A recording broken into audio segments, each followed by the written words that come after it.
Hello, everybody. Nee. Okay, I don't know what I'm doing. Anyways, hello, everybody. My name is Heto. Welcome back to Finding Joy in Becoming. And today we're going to be I'll be sharing my takes on some of the most.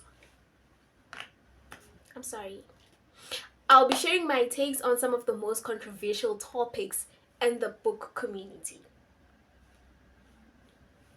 I wrote them down, so I'm a prepared hand. So let's get into it. First things first, Colin Hoover. I don't know how many times I've heard about her. Some people say she's one of the worst writers in the world. Some say that she's one of the best writers in the world. But one thing we can both agree on is that we know her. That means her marketing is so amazing. Because there's nobody who doesn't know Colin Hoover. Like if you're a reader, you know who Colin Hoover is. So that shows that her marketing is top tier and we need to learn something from her. How do I feel about her as an author? I have no problem with her work. Is it my favorite? Of course not. Do I think I'd ever read anything else that she has written? Of course. Her work is very light. Is she my cup of tea or my preference? Of course not. Does that mean she's a horrible writer? Of course not. There are many people that write things that people think they're not good enough or whatever, but those people are successful. It just clearly shows that that's the things that we as the people love. Okay, I'm gonna make an example with the content that's doing rounds in South Africa right now, which is like Smash or Pass. People are complaining about Smash or Passes, like, I don't love Smash or Passes, I don't like them, I don't enjoy them. But is the content selling? Of course it is. What does that say about us as consumers of the content? We love it. So, if you don't love her books, it's okay. If you love her books, now it's okay. Okay? Point blank period. The whole thing, Colin Hoover is the worst writer. Like, guys, nah. She writes. Well, you know, one thing that I learned at school is that where is the criteria? How are we going to just rate writers or artists? Because there's no universal criteria for rating art. I can say Colin Hoover is the best writer because she writes about romance, and someone can say Colin Hoover is the best writer because she writes about romance. Who's right? We use the same criteria, but at the same time we're saying different things about the same person. Yegelani Colin Hoover. How? Secondly, the whole thing of expecting art or artists or writers to write black and white things, it's either right or wrong in the eyes of a reader. But in all honesty, even in reality, it's not like that. You know, some of the things we write are merely just a reflection of the society that we live in. There's always going to be that 17-year-old, that 25-year-old who's preying on 17-year-old kids. Does that mean as a writer, when you write about that, you're promoting it? Of course not. But is it a reflection of things that are already happening in the society? Of course they are. You understand what I'm saying? So there are many things that when people write, people are like, no, it's not cool. We shouldn't do this. Hey, that. But those things happen on a daily basis. Those things happen. You know, I remember reading the book by Gebetli Moele, The Book of the Dead.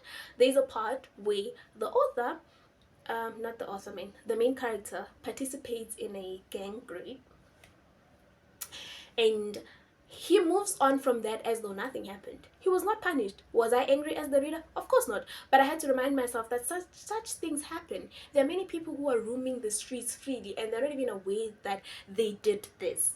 But they did it. You know, so why should us as writers just always be black and white? Why should we always be right? Why should we always try to abide by the law or by morals? Art is a reflection of the community we live in. If the community is messed up, the art is going to be messed up.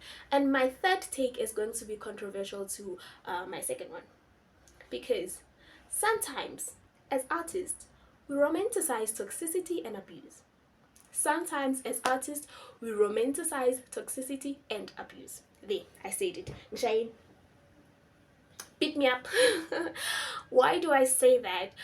Because girl, what do you mean when you're angry you break expensive glasses? What do you mean when you're angry you take your man's car and you drive it into a pool? What do you mean when you're angry you slap your wife by mistake? Is that okay? No.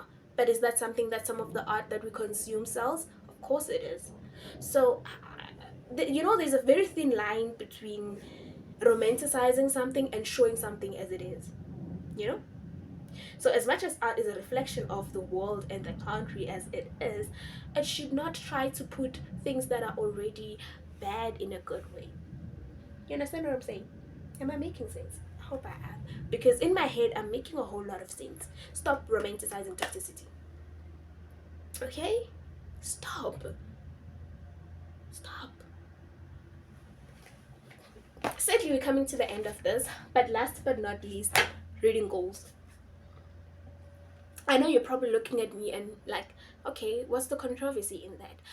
I started Bookstagram like last year, July. I guess July is my year of new beginnings.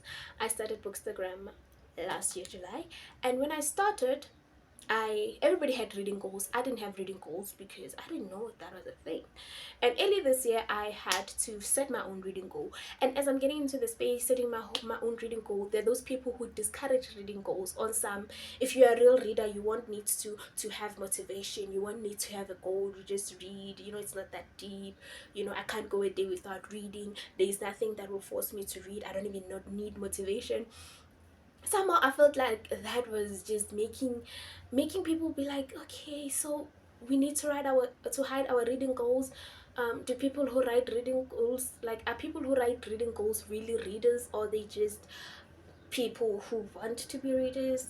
Like, I don't know if yo I've never been so confused by something before, because I was just like, I just wanted to set my reading goal to be a part of this community, you know. And people are just like, no, we don't set reading goals. I can read a book in a day. It's not that deep. I don't need motivation to read. And at that moment, I was just so confused. Let people do what works for them. For me, did a reading goal work for me? Of course it did. You know, I this year has been a very, very, very hectic year. There's so many goals that I have for myself that I did not reach. There's so many goals that I set for myself that I did not reach, but it's still halfway through the year, so I can still reach them. But there's so many things that I set for myself that I did not reach. But if there's one goal that I'm constantly winning at, it's reading. And at the end of the year, as much as I didn't need motivation to read because I love reading, but at the end of the year, at least I wrote it down and added it to my vision board. At least I would have achieved something. So we as people vary, man. There are people by long hurry, they not that they need motivation to read, but they need a reminder to read. Like, sometimes I am in a space where I don't really feel like picking up a book, but once I pick a book up, I don't feel like putting it down. What does that mean? Does that mean I need motivation? Or does that mean I'm just lazy sometimes? Even the best readers fall into a reading slump. So sometimes a goal just helps you stay focused. Okay? So let's not judge us in these beautiful communities of ourselves, of ours. Thank you for watching. Don't forget to like, comment, and subscribe. Share with your friends. And we are, like I said, we have more content coming, and I still have a Q&A. So if you have any questions, please drop them down below. Thank you.